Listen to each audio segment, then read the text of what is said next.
Atheism, that being the lack of belief in a deity, has spread throughout the world as various archaic institutions fall apart at the seams, as more and more people seek knowledge outside of their cultural and religious echo chambers. By all means, the rise of atheism, as far as I can see, is a good thing. It's a sign of society's progressing in a direction that allows for religious freedom, not only under the law, but socially as well. The freedom to believe whatever you want. However, in more recent years, the cracks are starting to show, as atheism seems to facilitate a whole new set of problems not seen in any philosophical worldview prior. One of the key underpinnings of Western atheism is that there is no need for religion as an institution, and in some sense, I agree. However, the biggest mistake modern atheists make is that just because there's no need for an institution, doesn't mean that institution doesn't provide benefit. Quite frankly, it's impossible to talk about the history of Europe without talking about the spread of Christianity, yet time and again, in large part, many atheists forget the fact that the development and mutation of Christianity laid the groundwork for their entire society and worldview. As many great principles may not have been invented by various religious institutions, however, it is the case that any religion hoping to sustain itself in the centuries to come must piggyback off ideas and practices that develop a society, thereby tying it to the development of that society. And it's equally impossible to talk about European history without discussing the Black Death in much the same way. Sure, said element undoubtedly had an impact on the formation of our society, as is the nature of reality. Even the slightest event changes the course of history. Following the Black Death, Europeans developed a resistance to a variety of diseases. That doesn't mean I want another one or must praise it. The plague still wiped out over 30% of Europe's total population, and that's a conservative number.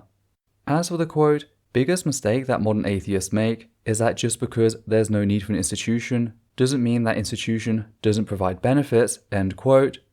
Which atheist are you referring to? Now I take a big issue with this idea that there's some homogenous group, one which you label Western atheism, that you can claim there are key underpinnings to. This is something you'll need to demonstrate, as I'm not aware of any such collective thought. What I am aware of, however, are secular philosophies such as secular humanism, the one I personally adhere to, yet I see no such underpinning. The same is true for the secular community, which is perhaps what you meant.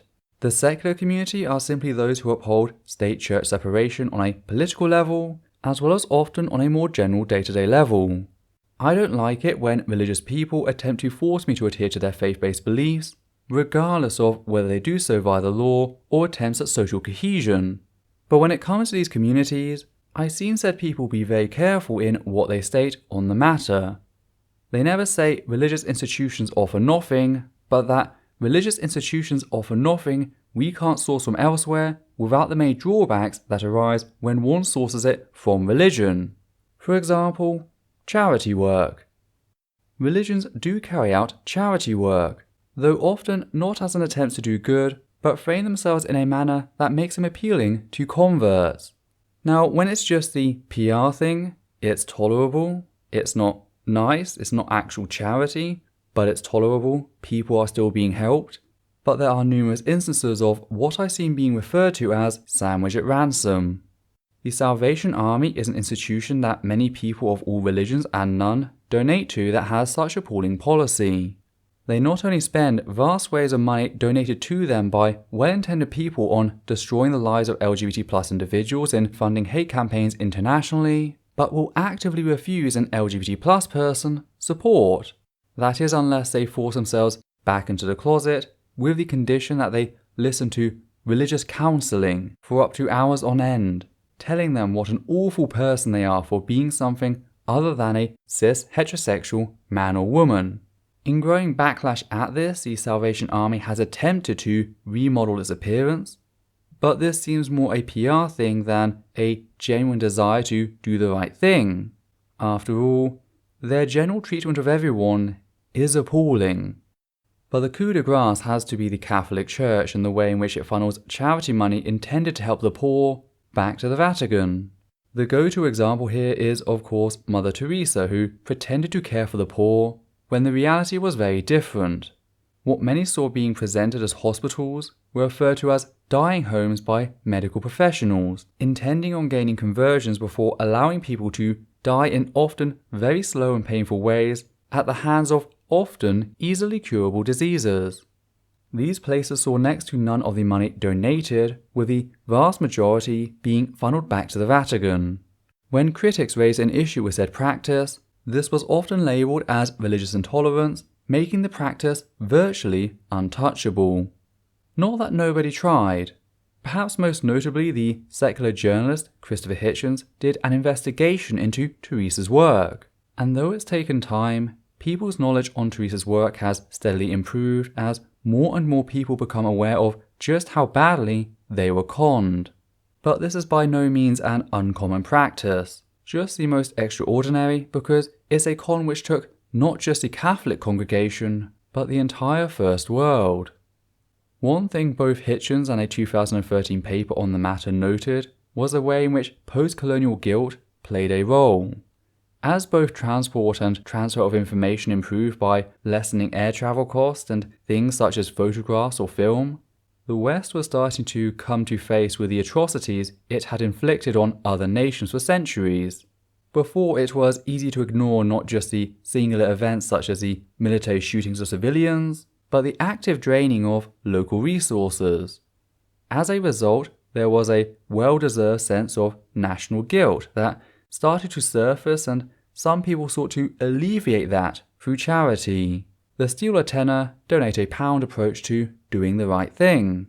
But we're pretty lazy as a general rule, so people just donated to whatever organisation was on the front page without doing any sort of background check, just to ease their conscience. Then comes along this guy with his book claiming that the money you and many like you donated not only failed to make it where it had been suggested it would, but that the organisation you helped fund was actually in violation of numerous human rights, and you can see why there was a lot of kickback. And I realise that this is likely one of the longest opening segments I've done, but you raised such a complicated topic that I needed to get right that to cut anything out would have cheapened my work.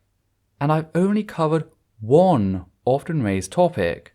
But the point at large is this: the position you present is more straw atheist than actual atheist. Something doesn't have to be completely useless for us to do a basic cost-benefit analysis. Lead paint may be cheap, but that doesn't mean I want to paint a nursery with it, though I'm interested to see what else you have to say. Today's video is titled The Failures of Atheism, published by user Hannibal Enriquez, so let's continue. It is for this reason that religiously endorsed polyamory you will not find anywhere in Europe, as each form of native European paganism was dethroned by either Orthodox Christianity or Catholicism, due to possessing a better power structure. One key example is of Vladimir the Great. At the time, his realm was populated by tribes and peoples of varying backgrounds, but after looking to his foreign neighbours, he settled on Christianity, as it was the most compatible with his culture. Similarly, the Romans embraced Christianity in the same way required a unifying element to pull together their vast empire. The success of Christianity time after time cannot be contributed to simple coincidence, otherwise we might have seen similar conversions in the opposite direction. Lombards rapidly converting to paganism, or the Anglo-Saxons converting the entirety of the British Isles to Norse paganism. Well, since leaders converting from one religion to another is in no way limited to people converting to Christianity, that offers you nothing in way of argument. Though when it comes to Europe and the extent of Christian infiltration, I'd agree that it's not entirely random, but I think that's where the similarities end. It's not random as it's a form of mechanical selection. The religion which can propagate throughout the human population most successfully, both inside a generation, but more importantly across them, is most likely to be preserved. Ideological beliefs, including the faith-based belief of religion, are analogous to microorganisms. Now I must clarify that, like microorganisms, their relationship to us as people is not necessarily harmful. Some microorganisms benefit us, as with the ones found in our gut. Others are harmful, as with pathogens. Then there are those which are neither, such as the microorganisms living on the surface of our skin. The fact is, One cannot figure out which of these three a microorganism is on the basis of infiltration into the general population alone. Much like a microorganism, an ideology is distinct from the host. Returning back to the Black Plague, this had high infiltration. Its only undoing, however, was that it also had a rapid mortality. But this is by no means the only way in which a harmful microorganism can propagate. Take influenza, the common flu for example. Highly contagious, generally recognized as harmful, and yet it doesn't decimate the entire human population. Most deaths result from those infected having weakened or developing immune systems, such as the already ill, the elderly, and the young. And just like the flu, an ideology does not need to benefit the host. It just needs to propagate itself to new host before either it or its host dies. And when it comes to ideology, Christianity, as with all structured religions that accept converts, are great at this. The structured part helps in the form of indoctrination. Children are raised pre-infected with the idea of Christianity, long before they've had a chance to develop critical thinking skills, and are thus effectively akin to having a compromised immune system. Religious apologists have even given this period a name. They call it the 4 to 14 window.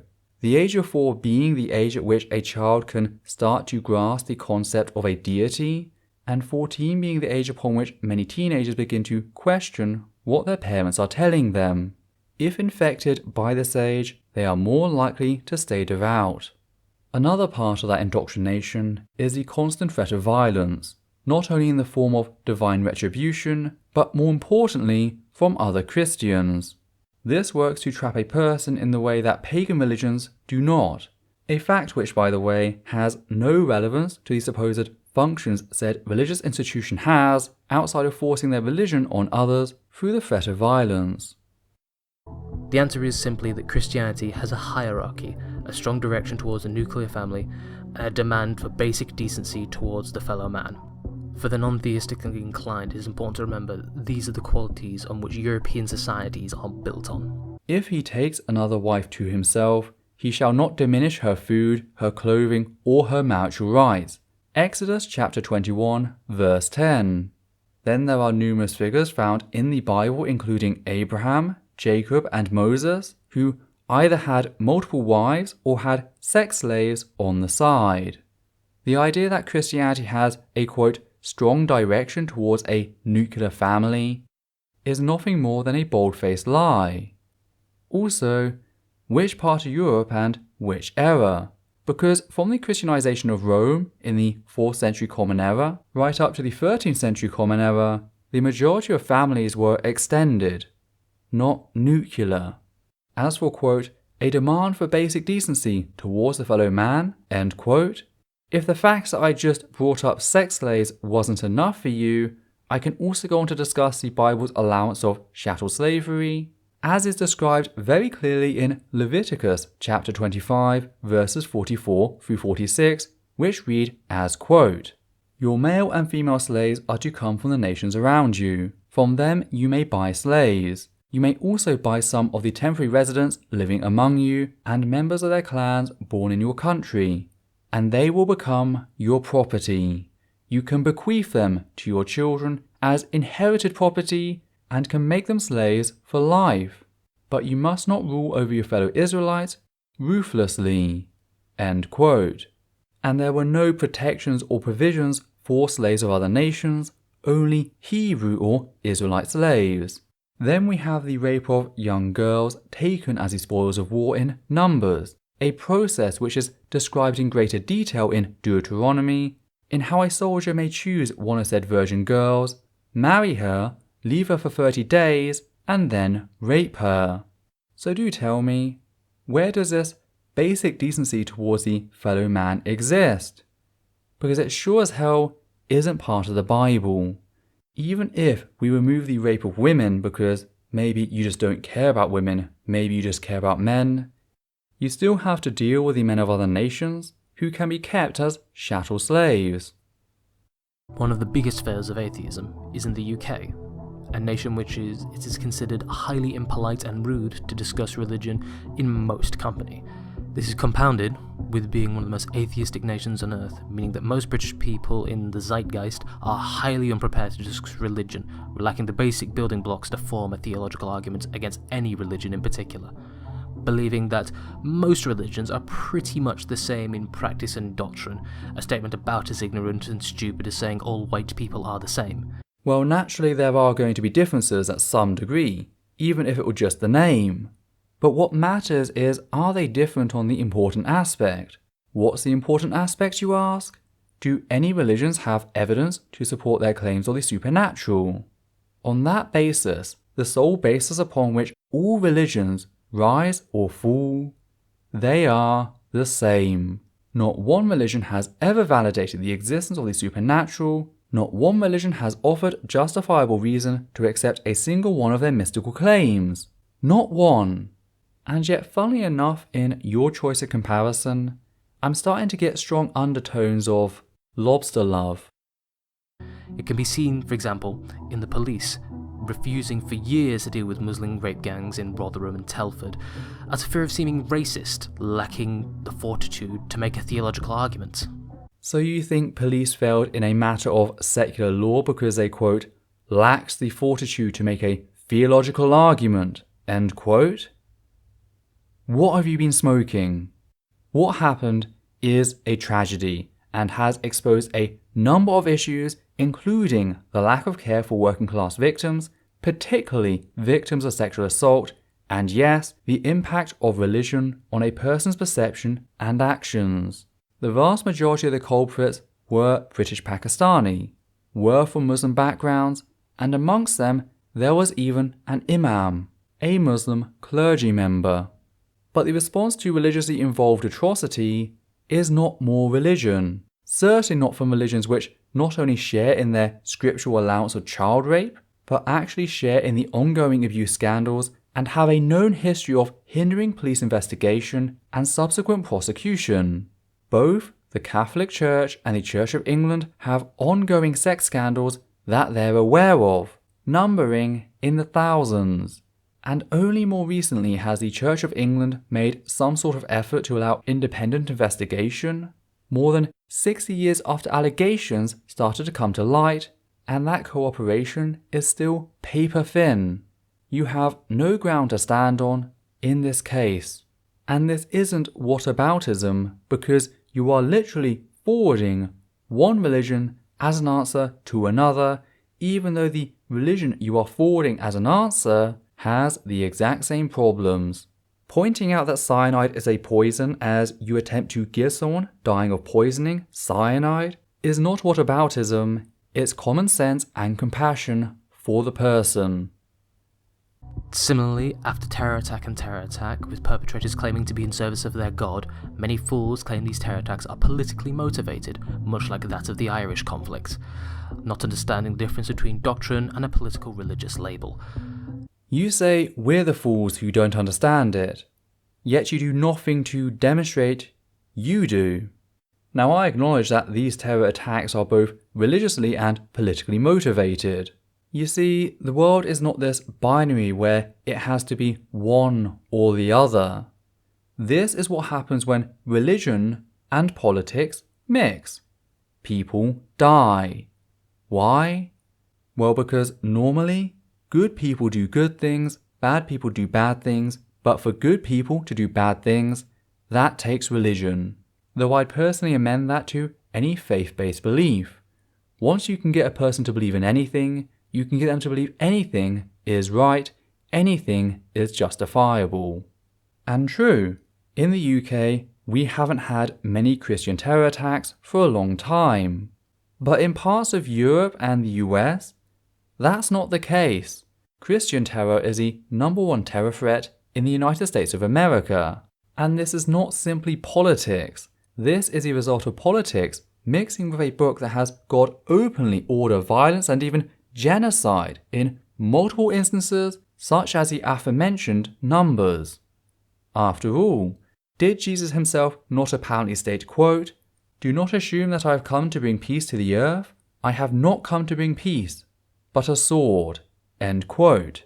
That's the thing about the Bible, as with almost all religions with a central text. Said texts are almost always riddled with contradictions that allow the religious to sanctify whatever atrocity they personally desire. That's what allowed the Nazis to attempt their own Christian Reformation. Another failure is the assumption that all minorities are the same and will probably get along, contrary to the fact that Jews and Hindus have been subject to much aggression from their Muslim counterparts in pretty much every Western nation they cohabit in, be they Sweden, the UK, or Germany. This religious ignorance doesn't extend to just Muslims, however, as many people in the UK will tell you that there's nothing a Buddhist can possibly do wrong, ignorant of the Japanese and Buddhist kamikaze pilots, the Sri Lankan suicide bombers, or anything relating to the history of the Burmese and whatever they're calling their backwards nation these days.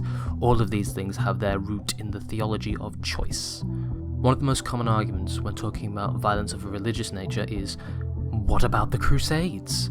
In reference to the Crusades of Jerusalem. Again, showing Western ignorance when the last terrible thing you can think of Christians doing was almost 1,000 years ago, failing to realise that a big chunk of that was violence against other Christians, or quite frankly, a valid response to Muslim aggression in Christian lands. Never mind the fact that the most successful crusade was in the Baltics by the Teutons, who annihilated Baltic paganism under militaristic rule, and the Crusade for Jerusalem was a catastrophic failure. You know what I can't understand? Why there's such audible anger in your voice for the straw man you've invented. Sure, the Crusades sometimes come up in conversation when there's relevance, but it's by no means the go-to example. I mean, I just mentioned both ongoing Christian terror and the Nazis, but I can add to that by the entirety of Western colonialism, a period which was assisted and sanctified by Christian missionaries as a way to bring God to the heathens, much in the same way you talk very flippantly about the Northern Crusades. There's the genocide of the Native Americans carried out under the apparent will of God. Events such as the Sand Creek Massacre being led by former ministers like John Shivington, butchering unarmed women and children. Then there's chattel slavery, which was not only justified by Christianity, but conversion of slaves was actively taught in sermons as a way to pacify them, to prevent revolt. We also have the countless laws passed against the existence of LGBT+ people on pain of death, laws which in many places have persisted to this day. So I think you fundamentally mistake the ignorance on display. It's not ours, it's yours. You are projecting your inability, your frustration onto us. Oh, and it's called Myanmar. And if I were you, I wouldn't throw around the insult backwards. Stained glass houses and all. Your racism isn't as subtle as you seem to think. My contention is not that there's anything wrong with atheism inherently. My contention is that a lot of atheists seem to throw the baby out with the bathwater. Christianity has bred literally the most prosperous nations on earth, and it would be nice if non-theists and secularists would acknowledge this. Sure, I'll acknowledge it. When it becomes true. The current reality is very clear, however. Every step away from Christianity, every move away from the supposedly divine word of the Bible, has led to significant improvements in society. It's allowed us to do away with slavery, of marital rape, of killing people for such ridiculous things as talking back to their parents, collecting sticks on the Sabbath, or who they love. The less Christian a society becomes, the better life became. Sadly, even to this day, religious beliefs including Christianity remain the sole way to avoid adhering to secular civil and human rights in places such as the US and Europe. Religious exemption is a mockery of secular law and must be done away with for the sake of our children and their future. As for the stuff you listed, what does any of that have to do with the quote, failure of atheism? Let's just pretend for a second that all of what you stated was not just true, but an accurate portrayal of events, the reality of which is far more complicated than you're letting on. But ignoring that for a second, pretending what you say is completely accurate, you're not off on anything, you've got all the nuance you need, so what? That in no way vindicates or raises Christianity. Another religion being bad just means that religion is bad. It doesn't make yours good. It doesn't make yours necessary. But as for its relation to atheism and said atheism's apparent failure, So far I feel as if I've been misled by the title. In short, I feel cheated. I will leave you with a few words by Douglas Murray. But before I do that, thank you for watching, subscribe if you want more content from me, and comment if you disagree. Hannibal out. The deal in the 21st century must be this. Religions must not have the ability to dictate the lives of people who do not follow those religions. Religion must have no ability to dictate law or to dictate the lives of people who do not follow those religions. That, I think, should be the thing that religion gives up. Largely it has given it up. The Church of England has given up most of it, and I think that's a good thing. It has led the way. Religions will have to concede that, but the non-religious should make a concession too. The non-religious should accept in the 21st century that it is not the case that religion has nothing whatsoever to say. It does. It has a voice. It has a contribution to make. It is thoughtful in parts. It has thought things over. If the 21st century is to work, it will involve all of these things. It will involve religion knowing its place, but it will also involve atheists and secularists knowing that their place is not to dismiss, deride, and laugh at as meaningless something which seeks for meaning. If the 21st century is to work, religion will have a place. Let's just be clear about something. Religion did not give up its power. It began to lose its power following the Protestant Reformation and the collapse of the sacred canopy, which allowed for the Enlightenment period to steamroll into the picture. This segment offers the same style of revisionist narrative that claims that women shouldn't be critical of patriarchy because men gave women the vote, and that people who were traditionally enslaved, colonized, or even butchered shouldn't be critical of the Western world because the white man gave you your freedom. To that, I think we share the same general response. Piss off, you dishonest prick. I mean, Thomas Aikenhead was executed for blasphemy in the UK on the 8th of January 1697. And that was just the end of the government-sanctioned killings of atheists in the UK. The social stigma and ostracization of atheists, not to forget the withholding of civil and human rights for various demographics, has continued since then to this very day.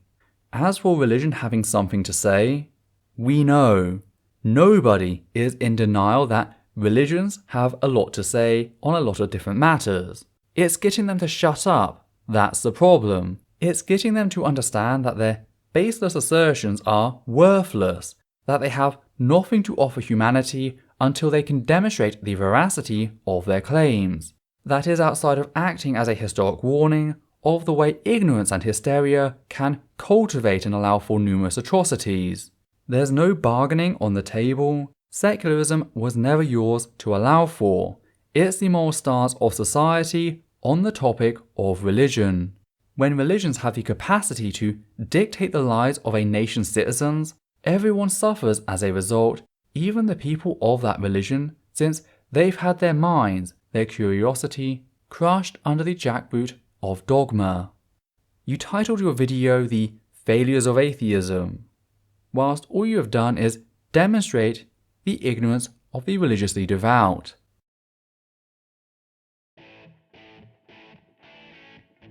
Hi there, I'd just like to say a few things here at the end of the video.